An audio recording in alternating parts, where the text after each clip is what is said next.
Welcome to the Big Metal Detecting Podcast.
That's right.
How's that, people? Can you hear me any better now?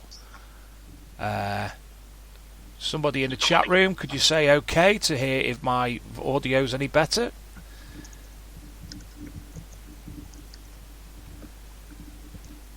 And it's not coming through at the moment, so let me change it again.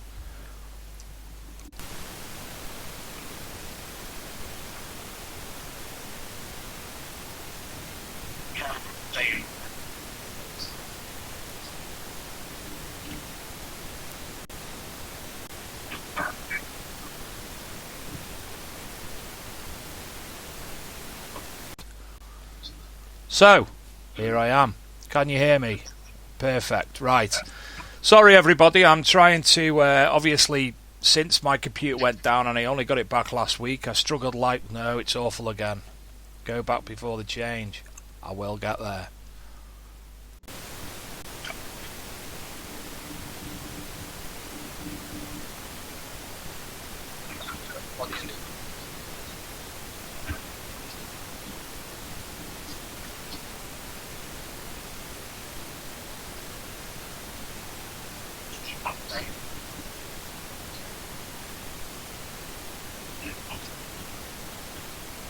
Good evening. How you doing, Dave? Good, good. Good evening, everybody, whoever's in the chat right now. Oh yeah. Busy is not even the word. I cannot find a word to describe it.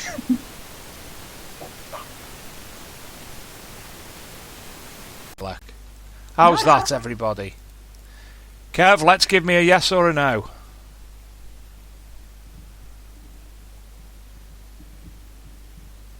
Kev Wetmore, can I have a yes or a no? We can hear Dilek, but not Dave. Oh, that's good enough. I can talk.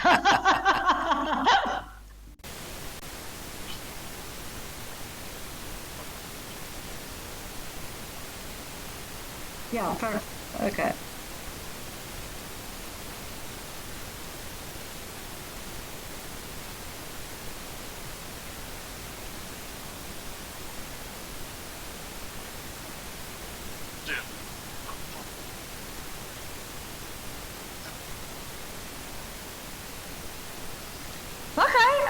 Sure. I mean, after a long wait, a few months, we started shipments as of beginning of October and shipped a few countries. And then all of a sudden, we got this coil issue, unfortunately.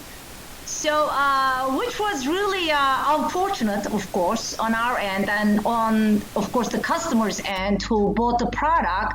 But we're actually very happy that, we caught it at an earlier stage, relatively earlier stage, because we had just started shipments and we had only shipped a few countries in Europe. And then this coil issue, surfaced, especially in the UK. And when it actually surfaced, the first time I heard about it, actually I was in America. I was attending Pound the Ground rally. And then I saw a post, and it all started with one post. I believe it was on one of the Facebook groups.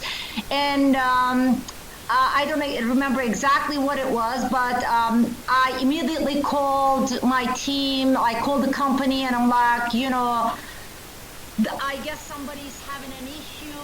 And and they looked at it, and they said, yeah, it looks like a coil issue. And then I said, yeah, this looks like a coil issue. And then I don't know who it was. I think somebody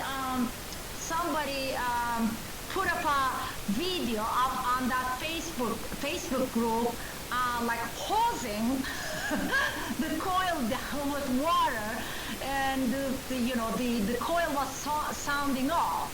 And then all I know, the next day, I'm getting videos, through Messenger. I'm seeing videos up on the group saying, oh, I have a faulty coil too. I have a faulty coil too. So, and that's how it all started, to be honest with you. And but our actually, issue was not these videos. With the hosing down the coil and making it sound, but it was more, the more we looked into it and the more I talked to customers, we found out that some coils were actually reacting to wet vegetation or high stubbles. And so we said, okay, it was a big alarm in the company, engineers, technicians, whoever, the owner, everybody.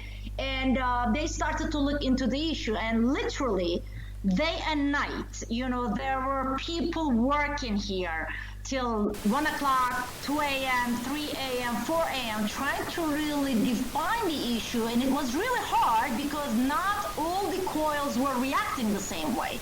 It was only a bunch of them, some of them. And the other hard part was all these coils were actually testing okay on the production line. Like, you know what I'm saying? Like at the end of the assembly line, there are like final tests done. But not like all these coils were actually testing fine at the final testing stage. The only, way you could really catch versus if you actually use them under the same circumstance, if you like use them all in wet vegetation or in high stubbles, you could catch them. And obviously, no manufacturer really takes every coil and takes it out to the field, use it and packages it, if you know what I'm saying. Then it's a used coil. You cannot really pack it anymore and send it to a customer. It's different tests that you run internally. And it's funny because we actually sent these units to a lot of testers around the world. We tested them and nothing really came up during that testing stage, neither on our end nor from any of the testers in the world. There was no such issue reported to us. So the more we looked into it, we found out that the issue was due to the material. Now, please understand that I'm not a very technical person, but I'll just try to explain. I actually made this a public announcement and everything, but so it was due to the material, that came from the supplier not being, on some of the coils, it was not really within the tolerance limits. So then we had two options, to be honest with you. Either to check and analyze each coil one by one, which was going to cost us a lot of time and, of course, money, or dump them all.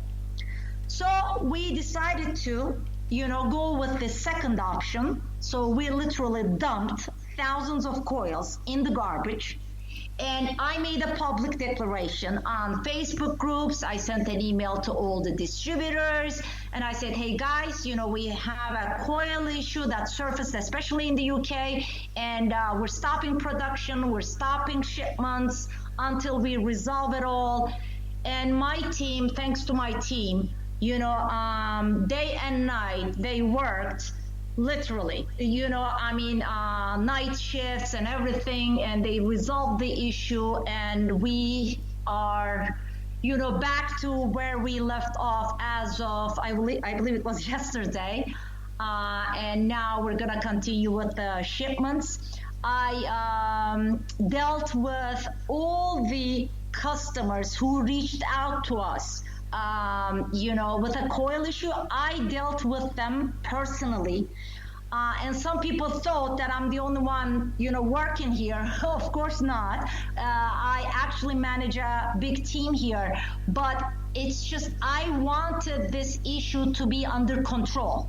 And if like multiple people answer emails or messages, sometimes you can lose track.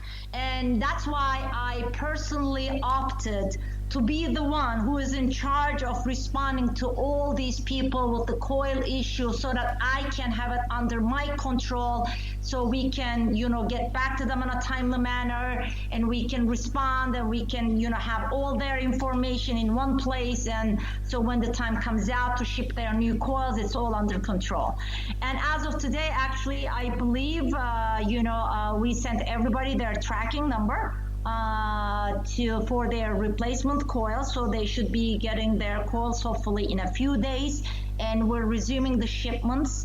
And I believe the first shipment that's going to go out is the US shipment. That's where we had left off, and that's where we're going to pick up. So in a nutshell, this is what happened. And it was an unfortunate day, but like I said, we never tried to hide it. We never, try to, make it look like it's different than what it is. I openly told everybody what the issue was and what we're doing to resolve it. And I tried to give as many updates as I could on the Facebook groups and to the distributors. And thank God, it's resolved in a, relatively timely manner, I would believe. I think I can brag about this. I think my team did a pretty good job in terms of resolving this. And it's not a small issue if you think about it, dumping thousands of coils and starting from scratch with new material and everything. As a lot of people have said a lot of good things about the the manner of which you've dealt with this and the manner of which things have been turned around so quickly. And how many coils have you had to remake? How many? Well, we're still continuing. It's an ongoing process. I mean, I don't know how many they made so far. A lot, but I don't know. I don't know the exact count of how many they made as of today. But it's an ongoing, process. But I know how many we dumped. A couple of thousands. Wow. Yeah, and I know some people got frustrated. I know some people were mad and angry, like from end users to dealers to distributors. But to be honest with you, I want everybody to understand. We just, this hurt Nokta Makro more than anybody else. Everybody, first of all, should put themselves in our position, because as a manufacturer, each day that I don't ship this product, I lose money. So, but we really never thought about the, commercial gains. We just didn't want to take any risk with any more customers in other countries. Okay, so we put a stop, and it hurt us. I mean, I apologize so many times. I apologize again, on behalf of myself and my team. This happened, but the reality is this happens with every manufacturer.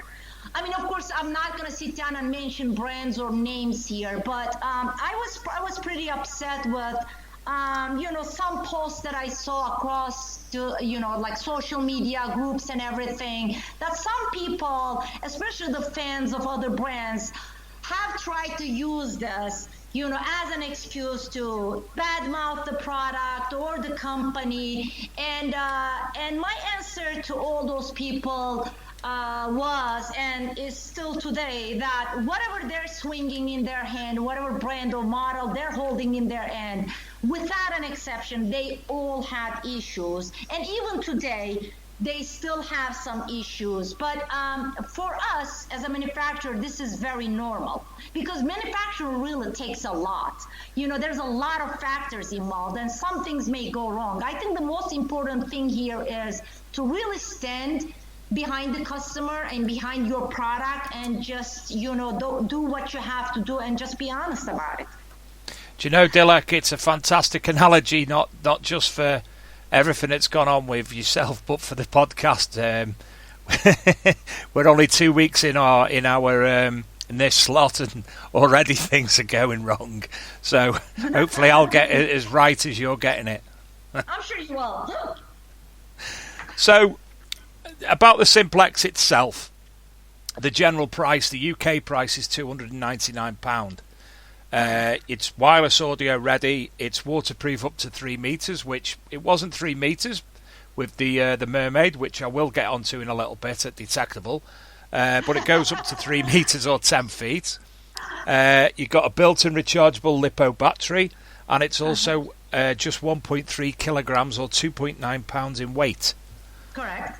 Hey, do you know how I knew all that? Archaeology and Metal Detecting magazine. Got it open in front of me. So you're reading the specs from there, huh? I've got it all here. All the information's in front of me. And as I say, I've been looking at it. I had a little play at Detectable. I followed Andy Sabich around for a little bit when he was finding his Roman coins. So, I've seen it in action. I've obviously felt the weight of it, the balance of it myself. All of these are good things for me. But for people who are like me, who aren't technically gifted when it comes to metal detectors, the word Simplex describes it simply. It's a simple machine to use, and something that people can start right out of the gates if they want something new, if they want a new detector, fresh into the hobby. It's something that's within the price range of most people. Yes. And obviously that's why we named it Simplex. It's really a very, very simple machine to use, okay? And the word Simplex, simple and expert. And the reason for that is it's a very simple machine and it's suitable for a beginner. Yet we say it's really impressive for an expert because, I keep on saying this, but this detector is really, it's a high-performing detector in terms of its, like depth, speed, separation. Everything you can think of. But sold at an entry-level price point. So, for example, the new ad that I put in this the UK magazines, which I'm sure some customers will see the ad. We say don't let the low price tag deceive you, because if somebody who doesn't know what Simplex is about, or who has never seen one in action, or who, somebody who didn't really hold it in, his hands, would think, it's a £299 detector. So, it has good features, but I'm sure it's not deep enough, or I'm sure it's not fast enough, or whatever. Let me tell you, it is deep enough, it is fast enough, and we say, please compare it to to other entry-level detectors in the market, but actually higher-end detectors. And we're 100% behind us. Now, this doesn't, of course, mean, we're never claiming that this detector is the best detector and it's going to outperform everything out there regardless of their price point. That's not what we're saying. But what we're saying is you really have a high-end, detector in your hand at this price point. Now, some people, again, it's just, I bring this up all the time, but I really have to, get this out of my system and express my feelings. Now, I see, again, a lot of, negative comments, saying, it's not going to beat my detector, it's not going to beat this, blah, blah, blah. But, guys, this is not what we're saying. We're never telling anybody, throw your detector now and buy a Simplex. We're just giving an option to everybody, okay? We're giving a very, very good detector, at a very good price point. And we're just saying, just check it out if you want to, just compare it to whatever you're swinging, and you'll really be surprised. And at the end of the day, if you think, it's a good detector to have, even as a second detector, it's just another option for people who are interested. Mm-hmm. I've got a couple of questions for you, Dilek. One of them I'll know the answer, but, I'll ask you anyway because it's been asked. Lee Hull asks, do you detect at all? If I detect at all? Yeah. I really wish I could. Not really. I'm not going to lie. And the main reason for that is I live in Istanbul, Turkey. I live in a big city, okay? And with the laws of Turkey, metal detecting is not easy, guys. You have to get permissions. It's not really considered as a hobby here, unfortunately, because people who buy metal detectors here, they have only one goal in mind, is to find a big hoard and to get rich. And the government, the archaeologists and all that, it's not something that's really considered as a hobby like it is in the UK. It's unfortunate, but it's the truth. So I cannot just take a Simplex and go out on a beach and say, oh yeah, let me metal detect today. Unfortunately, we don't have this luxury, so to say. So no, I really don't metal detect. But I try, to at least use them when I'm traveling, but I'm not a regular metal detectorist myself, no. And also because you're too darn busy. Exactly. You have to understand, I literally work almost day and night. I only maybe spend a few hours with my little daughter when I go home, and then after she goes to sleep, I'm on my computer or I'm on my mobile phone, reading things, answering questions, whatever.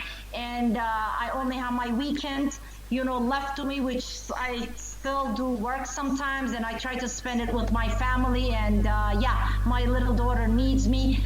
She misses her mom because she barely sees me, so I try to spend time with her.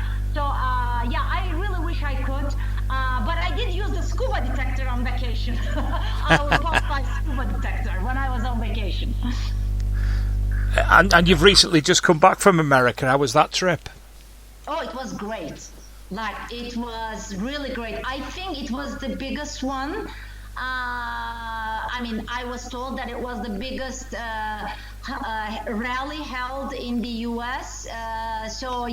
And we were the main sponsor of the event, one of the main sponsors of the event. So it was really good. There was a lot of interest in the Simplex. I gave away a lot of Simplexes. We had raffles. We had a gold dig contest where there were, I don't know how many people trying to find a little gold coin in between like 400 nickels. And it was really great. So I enjoyed it a lot. We saw obviously a lot of videos and very, very interesting. American metal detecting again is totally different to that in the UK. So I'm sure there was a hell of a lot of differences between that event and the Detectable event, for instance. Oh yes. But I think, talking to so many people in the U.S., so many of them told me, we wish we had an event like Detectable. We're watching videos, seeing pictures. It looks like a great event. And many of them actually are dying to come to Detectable, one day. And they all say, I want to go next year. So, it's a little bit different over there. But I think now they're kind of like in the process of organizing bigger events there, like the Detectable. Mm-hmm. Now, I've just got to give mention, off topic a moment, but Luke Higgins, my cohort at the Archaeology and Metal Detecting magazine, he'll be texting me in about 15 minutes to let people know live who were the winner of the Southeast Metal Detecting Rallies group competition for a free dig this weekend. So that was for that group's members only, but he's asked me to announce it on the show because there's a lot of people who will be listening tonight. Back to the questions. John Houghton, or Houghton we'll go for. He asks, is there any news on the release date of the multi-frequency machine that was spoken about at Detectable that resembles the Simplex? No, there is no date. It's going to be probably sometime next year, but I can almost say sometime because I really don't know. I know that, the engineers are working on it and they progressed a lot. They're actually waiting, to have a meeting with me, and I've been so busy lately. Actually, they had scheduled a meeting for today and I canceled it, and I feel guilty, but it's just, I have so much stuff on my plate right now that I need to do in terms of, the Simplex shipments and, marketing stuff, and I have to attend a diving show in America in a few weeks. So they were actually going to give me an update today in terms of where they stand with the project, and I canceled the meeting, and but sometime next year, but I'll try to keep you guys updated, but I doubt that I will be able to give any kind of date at this point, because we're really we will have to get together, sales, marketing, the engineering, all together to see where they stand and, what we're asking in terms of, because I got a lot of feedbacks from the customers. As if you remember, we had a forum up for a few months on our website where we asked people to give us their feedback in terms of what they want to see in a, simultaneous frequency detector, and we even had this competition, the naming competition. So we asked them to suggest a name and all that, and so I have to really sit down and see where they're at in terms of maybe implementing some of those like feedbacks, input that we got from our customers, if some of them were, actually incorporated or not. So there's a lot to be discussed. It's just I'm a little like behind in terms of those discussions, and it's my fault. But then again, I take it one day at a time. Now I'm really focused on the Simplex, but hopefully in a few weeks I'll have my meeting with them and I'll know more about it. But next year. That also answers the question that Scott Dubé asked about another full-size detector like the Amphibio and the MMK coming out in the distant future. So that answers that for Scott as well. One of the other questions that I've had off-screen was a little bit more information, if possible, on the Mini Horde, which was announced at Detectival. Oh, the Mini Horde. Well, actually, you know what? I'm working on the packaging of that thing. I love that detector. Actually, that detector, in terms of its software and electronics, to my knowledge, is done. We're just waiting for the tooling. So we're not really far off from that being, on the shelf at this point. We're looking at a couple of months. We're gonna get the first samples probably in a couple of months, and then we're gonna test it. But of course, the testing stage will not be like testing a Simplex or or an Amphibio. It's gonna be much easier because there's only 2 buttons and only a pinpoint function and iron on off function on it, nothing else. So it's going to be a much easier, shorter testing stage, and we'll be able to get it out. I mean, I wish we could really, get it ready for Christmas. That was my wish, but I doubt that's going to happen, but you never know. But hopefully, like I would say early next year, if not Christmas. Well, as you know, my little boy's very excited about that. I'll be the first on the phone to Pete Terrell for that, no problem. I know. I mean, my daughter is waiting for it too, believe me. Well, I've tried them with obviously adult machines and lesser quality machines, but obviously they can only go to a certain height, and also the weight of them and the size of the coil and whatnot doesn't help him in many ways, shapes or form, and he's desperate to do it properly. And obviously this is the answer to not just mine, but I'm sure a lot of parents who've got children who want to go metal detecting with mummy or daddy are desperate to do so. Can't wait for that. Michael Fusen, he asks, how long did the Simplex take to get from drawing board to the release? Oh my God, how am I going to remember that? Long time. Pretty long. I don't know. Year and a half? Well, wait, let me see. I actually showed that detector last Detectival, not this past one, but the year before, right? And yeah, that's right. So actually we're talking about year and a half or more, maybe a little over a year and a half, close to 2 years. I mean, I cannot, of course, remember the exact date when we first started talking about it, but I actually showed a non-working prototype in 2018, and now we're 2019, and a year later we're shipping. Give it another 6 months, before that, probably a year and a half we're looking at. But don't forget, actually, there has been a lot of changes. That's another reason with the Simplex, because when we first started that project, you have to understand, Simplex started as an entry-level machine, even in terms of its features and, depth and whatever specs. And all of a sudden, as the time passed, we said, okay, let's do this. We talked to a few customers. Okay, let's add this. Then all of a sudden, we ended up with a high-end performance detector. So there has been a lot of changes. Like even the ground balance that we added on it, because initially it only had ground tracking. There was really no ground balancing on that device. So that was a big change that threw us off a couple of months. Just to give an example.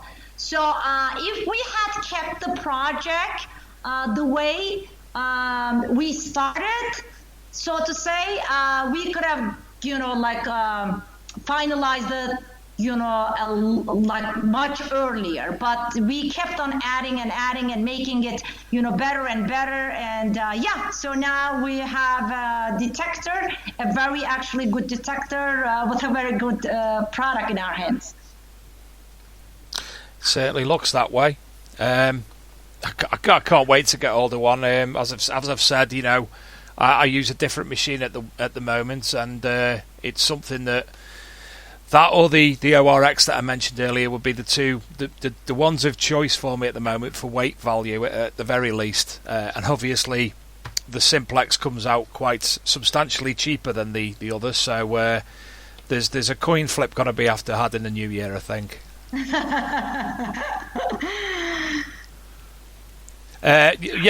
Also I've had a message off my friend Andre Figueredo, who he sends a thank you because he's received his tracking number for the coil today. So they are out there, and there's one for a definite for you that's received it. Thank you, but I would like to say something now that that I'm live and I can talk to people. So many people have been thanking me personally, saying, "Oh, you're great, thank you." But let me say this. Of course, you're thanking me. Actually, we're thanking you. We're thanking all the customers, especially those who have a coil issue and who have been so patient and so understanding with our company. Because, this is what I always say. This is not a gratitude. We owe this to these customers because they gave their hard-earned money to buy this detector, and they waited so long, and all of a sudden, they have a faulty coil in their hand. So we understand their frustration, and we owe all this. Like, I see this as a part of my job. When I say part of my job, I'm the director of sales and marketing. I'm not a customer, service rep here. But to me, my title does not really matter. This is what I always tell to my sales team, and I'm going to repeat it here again. We do not only want customers that are going to stick with us or that are going to stay with us when all is going well. We also need customers that are going to stay with us when things go wrong. Do you know what I'm trying to say? And there's only one way to do this, one way to achieve this, is first, in my opinion, to be honest with them and to really give them the care that they deserve. So nobody really has to thank me. Yes, maybe I took so much, upon myself personally, but like I said, it's just I wanted everything to be under control, and I was really upset myself because you don't understand. This product is a product that I've been waiting for years. I've been begging my company to give me a, entry level, price point product. And finally we did it. We, achieved our goal, and this unfortunate coil issue surfaced. I was very upset. So believe me, so many nights I couldn't sleep. I was, reading, groups, answering messages. I was going to bed, then I was getting up again, checking, if people wrote something. So no need to thank me. I really thank all of you on behalf of myself and my team for really, for your understanding and for your patience, guys. Stuart wants to know what you sound like when you're shouting. I'm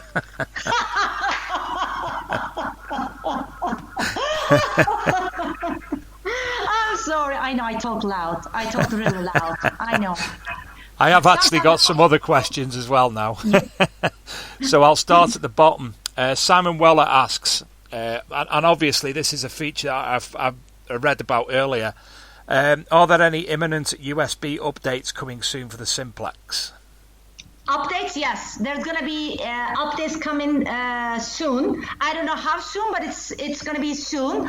One update we're going to be doing is based on the feedbacks that we got from the people who are actually using the Simplex right now, that they want their settings to be saved. The initial thought, to be honest with you, on our end was, this is such an easy to use machine. It really takes seconds to set it up. Actually, there is really not much to set up other than if you want to notch out something. We said, okay, they can just turn it on, select their mode, and just go. There's nothing really, I mean, you need to understand, you don't change your tones. You don't change your tone breaks. There is not a lot of settings to play around with. I mean, other than volume, iron volume. Yeah, we still have a lot for a detector at this price point. But so we thought it was okay not to save those settings. But based on the feedbacks, now we realize that people actually want their settings to be saved. So that's going to be one update that I know will be coming. And I think my team is working on a few others, but I'm not quite sure what they are at this point. Oh, I think, one more. Some customers reported interference with their pinpointers. That's what they're working on to see, if we can really give an update there to make it better. And I think we will. And a couple of more that I'm not really sure what they are at this point. Mm-hmm. We've got a question from someone called Pete Terrell. He asks, what accessories are in the pipeline for Nokta Makro? Well, if we didn't have this coil issue, we were going to have more time to work on the accessories. But we're working on a few optional coils, some smaller coils, and maybe a bigger one. Now we're being very picky with the coils, so we're gonna test them, and we're gonna see if they will all test okay.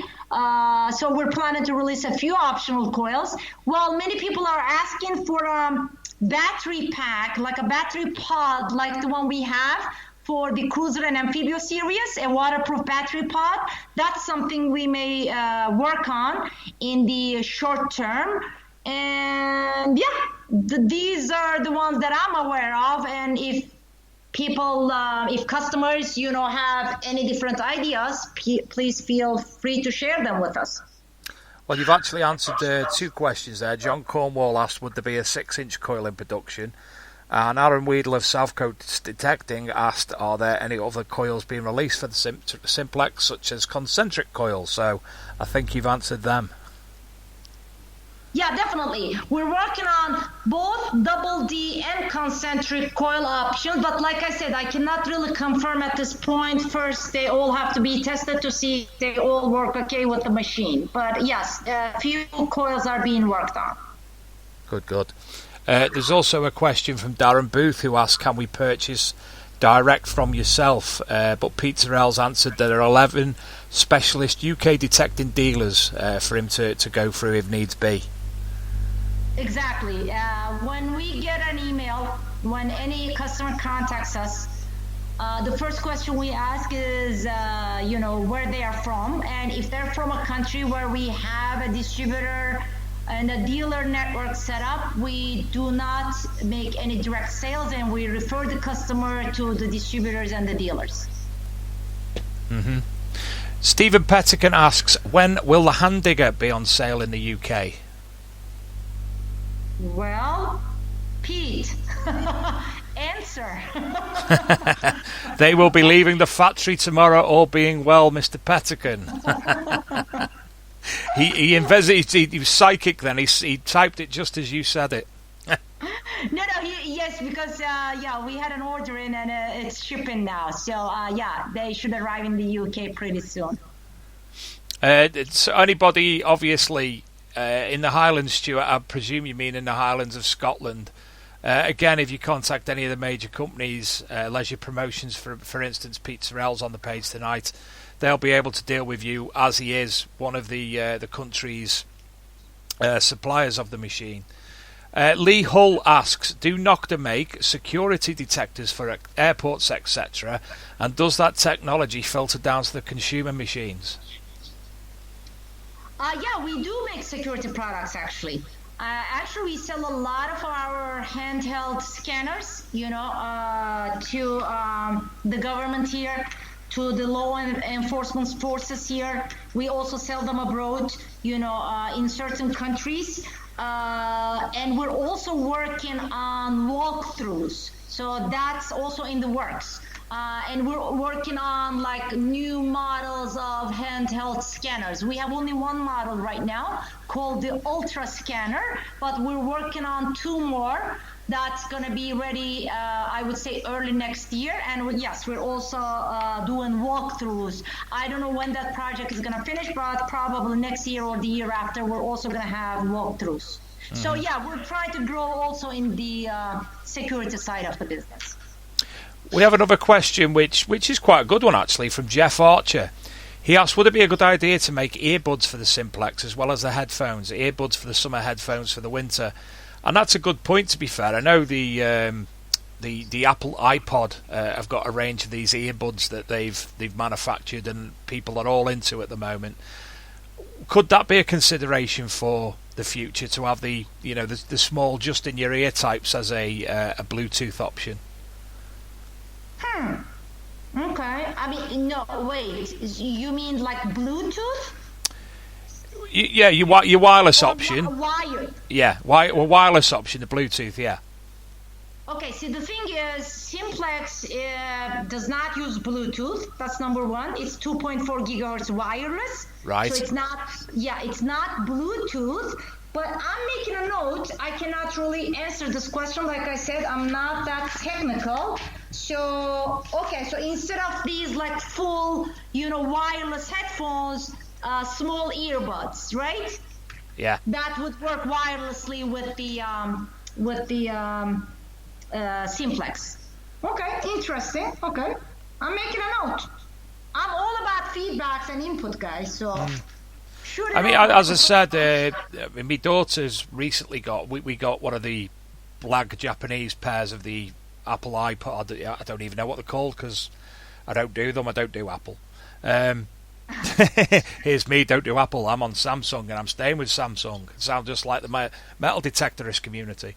Yeah, these small buds, they just fit in your ear without the wires like your normal pair of thingies, and obviously they connect. I know them. I used to actually use them, with my phone long time ago. So I know what you're talking about. But let me just mention something, because sometimes we actually put out products, and I realize that some customers are not really aware of some of the products that we put out or the accessories. We also have a wireless module that we released, a couple of months ago, recently, called the Easy Wonder. So it's this little wireless module, like square-shaped wireless module, that you can, attach to your, waistband or your collar, and then you can hook up any wired headphones to it and have wireless connection with our detectors, including the Simplex. Mm-hmm. Yeah, I know exactly. Yeah, I'm with what you mean. Yeah. So it's just the additional box that clips on, and then that sends the signal from one to the other. Yeah, exactly. So, let's say they don't want to use the wireless headphones, and they have their, own, pair of, favorite, corded headphones. They can just, attach it to this little wireless module and still have wireless connection with the detector. Yeah, I'm with you. Yeah, Peter saying Easy Wonder is on the shipment leaving the factory tomorrow too. There you go. He knows his shipping schedule better than I do. Aaron asks another question. Is there anything being released that can clip onto the Simplex to stop it sinking when using it in the sea or rivers? Interesting. You're writing this down now, aren't you? Not that I'm aware of, but okay. So obviously that's something that something to look at in the future, no doubt. Yeah. No, literally, I'm taking notes. Seriously, I'm going through. I'm just looking at the abuse of Pete at the moment and looking what other questions are about. I'm getting some abuse saying I'm currently using Windows 95 at the moment. Pete says that he's got some Spider-Man armbands you can borrow, Aaron.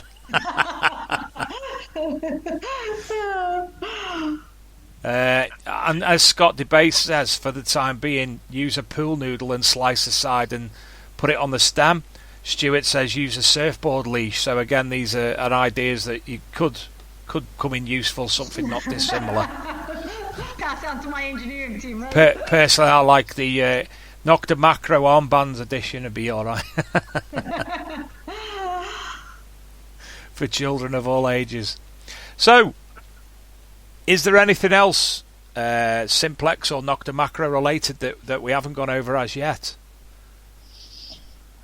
Not really. I think, we talked about the features, and now everybody is probably pretty familiar with the features. I must say, I want to mention this.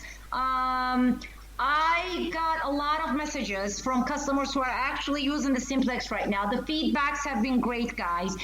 I actually had some of these customers who have faulty coils messaging me and saying that, the detector has been doing really well, even with the faulty coil on.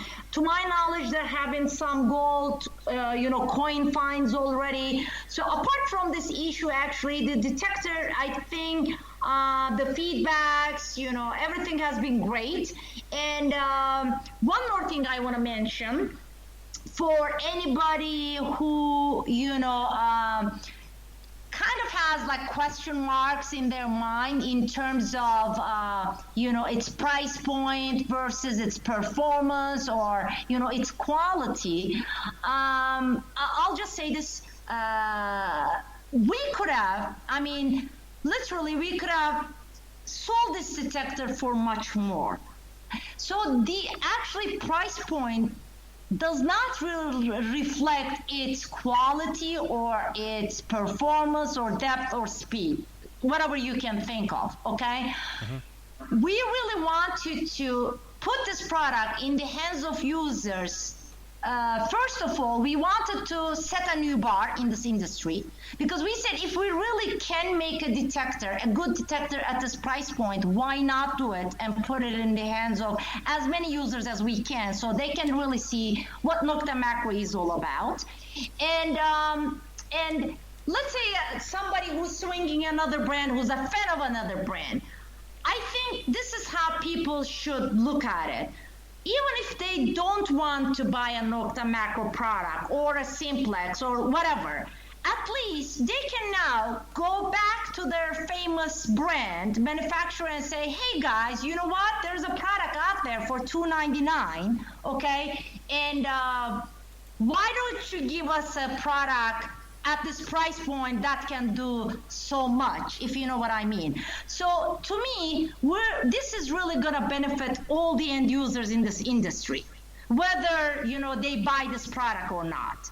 That's why, I want everybody to understand that this is really a new standard set in this industry, and we're actually very proud to be the name behind it.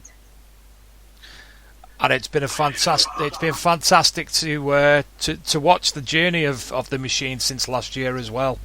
A couple of other things have come in, Dilek. The first one, several people have asked about, are there any holdalls or carriers specifically for the Simplex which are being created? You mean like a carry bag? Yeah. Not yet, but yeah, I think we'll work on one. Yes, we will. Not yet, though. To be honest with you, our whole focus was to get the product out, and we said we can always add the accessories later, but we're pretty fast, guys. Don't forget, if I tell my team today, okay, let's do a carry bag, it's not gonna take months and months. It's gonna come out pretty soon. It's just, we have to get to it, okay? But we can always, come up with a carry bag. What type of a carry bag? Please feel free to share your inputs in terms of what kind of a bag you would prefer. The thing is, the detector is so cheap that I don't know what kind of a bag we can come up with for a $299 detector. John Guthrie, such a good price point, being such a high-end detector. Nokta have charged double and still be could have charged double and still been competitive. What is the thought there? Congrats on an awesome detector. Looking forward to see them when they arrive in South Africa at Metal Detectors South Africa. So yeah, people... I know. Actually, yeah. I'm making these posts. Obviously the product shipped to UK and a few other countries, but there are like so many countries that we did not even make our first shipment to, and they're pretty upset with us. I apologize, but as you know, we stopped the shipment and production for 10 days. That really threw our schedule off. But as of tomorrow, we will know the shipping schedule, the new shipping schedule for each country, and I will give updates to all the distributor and dealers hopefully on Monday. So yeah, they will all get it. It's a matter of like doing the whole planning again as we just resumed production. Mr. Terrell's throwing questions in again. He wants to know how many people are working at your site now. Say that again? How many people are working at your site? How many people are working? Like right now? I think he means how many people are employed at Nokta Makro at the moment. Okay, so we are right now close to almost 200, I believe, or 108. Well, let me tell you this. A couple of months ago, we were like 100, I think 20. Now we're approaching, I believe, maybe not 200, but yeah, 180. I think we hired almost 50 more people. Wow. Yeah. So that's good, obviously, for Turkey as well. You're employing people in the country. Yes, definitely. Fantastic. Have I got any more questions anywhere? Let me just see. Good to see the VDI numbers are very similar to the Cruzo Amphibia, making it easy to transition from one to another. Aaron, you spelt transition wrong. There's been a couple of ideas for bags. Somebody says like a hold-all, someone else says like a rucksack type bag, and somebody else has said a soft case. Like a guitar case, works a treat, but with a branded metal detecting one. Obviously, there's lots and lots of different ideas that you could go through, and there's Pete's already mentioned there's already one available for the Amphibio, and was there the Amphibio and the Cruiser? So there are some available already, which you obviously can use, and they've got Nokta Makro on. Might not be specific for the machine, but certainly for the product, the company anyway. Is it possible that the WHP Simplex, the wireless headphone Simplex, could also come with the adapter as well in case the wireless fails to work?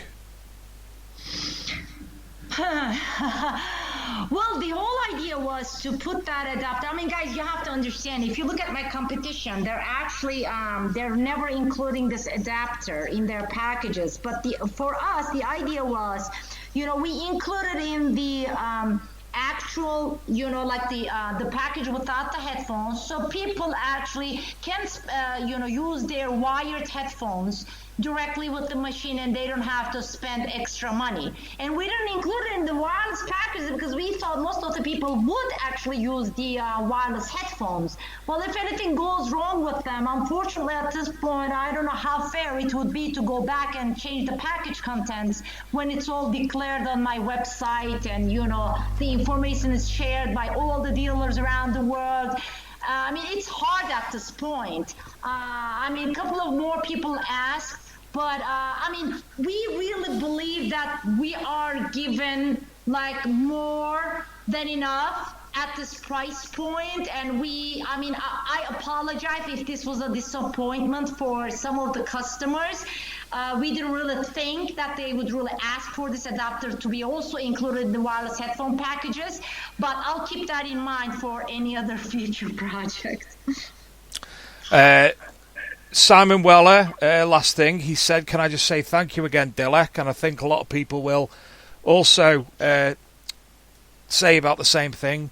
Your customer service has been absolutely amazing, and obviously on behalf of all the people who have been saying that on the internet, I'll give you the words for them and say thank you on their behalf. No, I thank them once again. I mean, Pete, by the way, don't get upset, but we as a company always believe that we owe where we are to our end users. I mean, of course, our distributors and dealers play a big role as well. But I mean, without the end users, I don't think any manufacturer, without the support of the end users, I don't think any manufacturer can, reach where they want to reach. So, so we actually thank them for being our customers, and once again we thank them for their understanding, for their support. I can say, I mean, for myself, it is my biggest motivation. Like whenever I read these nice posts or like compliments from customers, it's the biggest motivation for me. Even Pete couldn't beat that with a big order that he sends me. So I've got one final question, and it's my own. Sure. And Scott DeBay alludes to it in the questions. The mermaid. Where did the idea come from for the mermaid? For those of you who weren't of you at Detectable, the Simplex launch was that of a big tank full of water with a lovely mermaid and the Simplex. Where did the idea come from? I'll Yes. be very honest. I'm a very honest person. So I knew, that my, competitor was launching a new product too, obviously, and we had our Simplex to present. And I was thinking, I'm like, so what should we do? How should we present it to the customers out there? And I was thinking, I'm like, what's the biggest, one of the biggest features for this product? I go to myself, well, basically waterproof, right? Because there is really no detector out there at this price point that's fully submersible. So the more I thought about it, I'm like, okay, so I have to really show this feature. I have to make that feature stand out. And I'm like, what can I do? And I thought of a water tank. And the more I thought of a water tank, I'm like, how about a mermaid? And I'm like, am I crazy? And then I asked Pete. I'm like, Pete, I'm really curious what you're gonna say about this, but I have an idea. What if you, what if we bring a mermaid tank, and have a little show going on? And he thought the idea was cool, and I looked into it, and I found a company in the UK who actually does mermaid shows. And then thanks to Pete, he got in touch with them first, and then I talked to the company, and yeah, that's how it all. So I thought of it. I was the person who thought of that, and yeah. And I think it worked out great. We had a big crowd, watching the mermaid.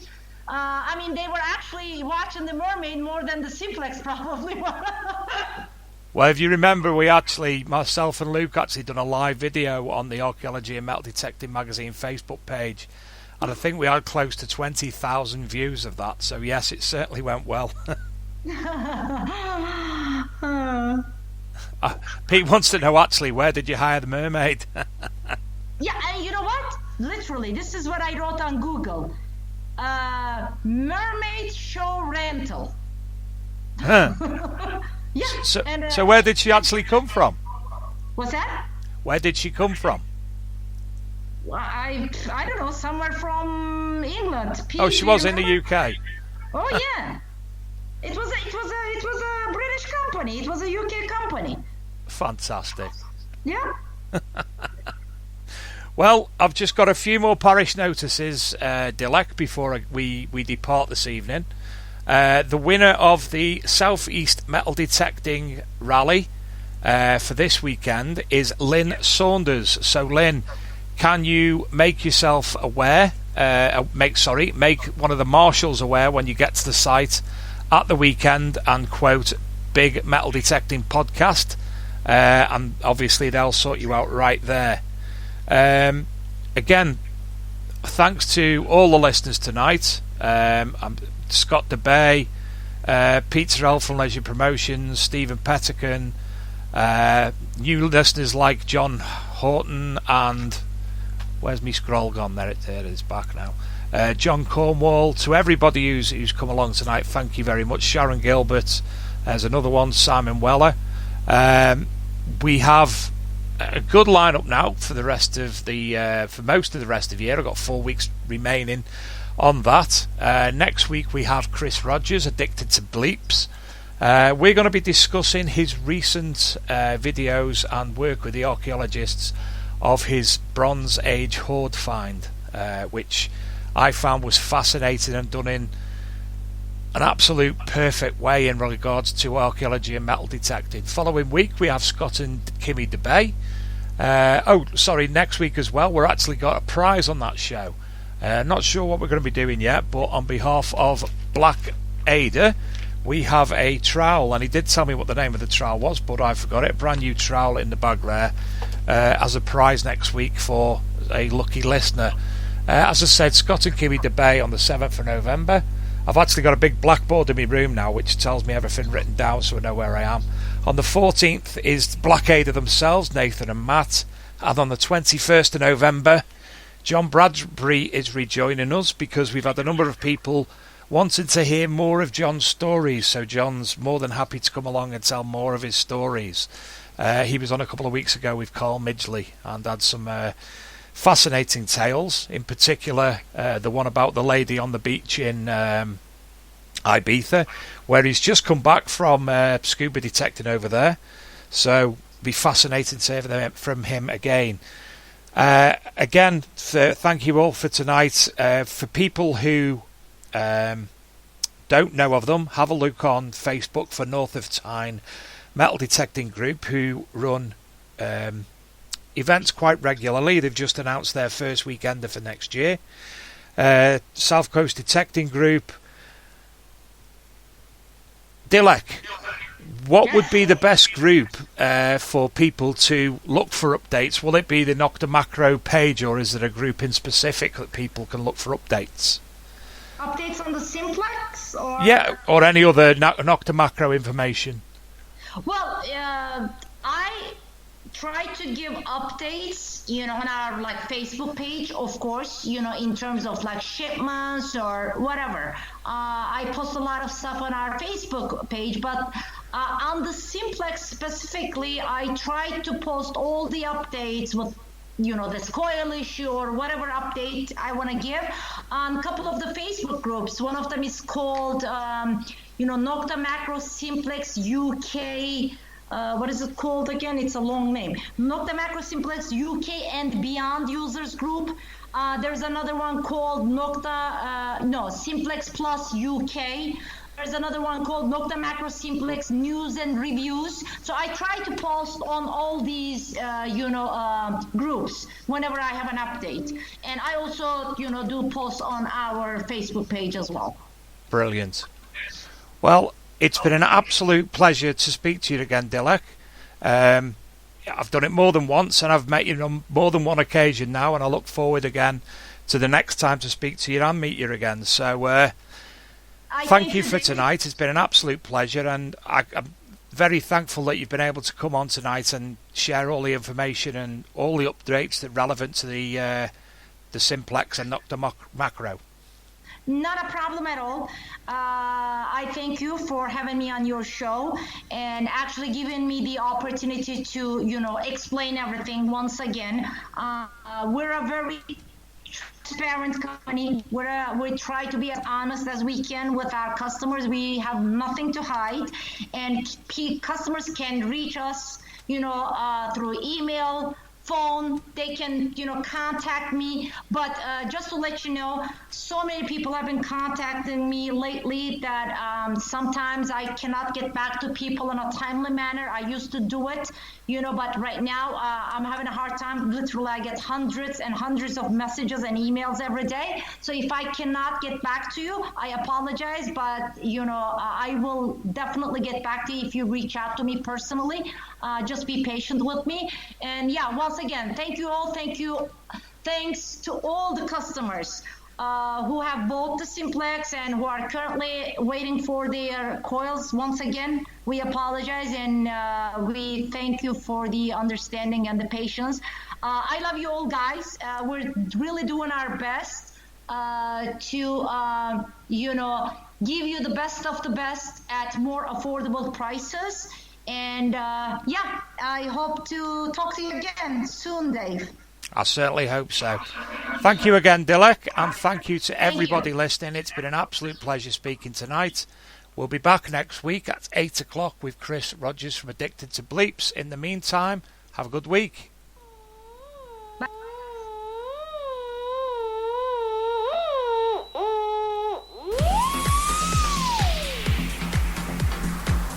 The Archaeology and Metal Detecting magazine acts as a hub for information, offering articles from archaeologists, detectorists and other specialists throughout the genre, featuring many links, event info and news articles associated to archaeology and metal detecting.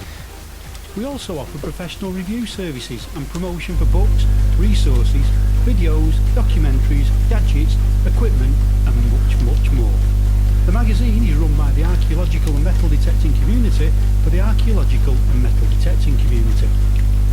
So come visit us at archmdmag.com, that's archmdmag.com, and check out information from our media section with all the latest content, news from the Archaeology channel, podcast and the YouTube channels that feature the now legendary Digger Dawn, the Man with the Hat and Archeo Duck, just to name a few.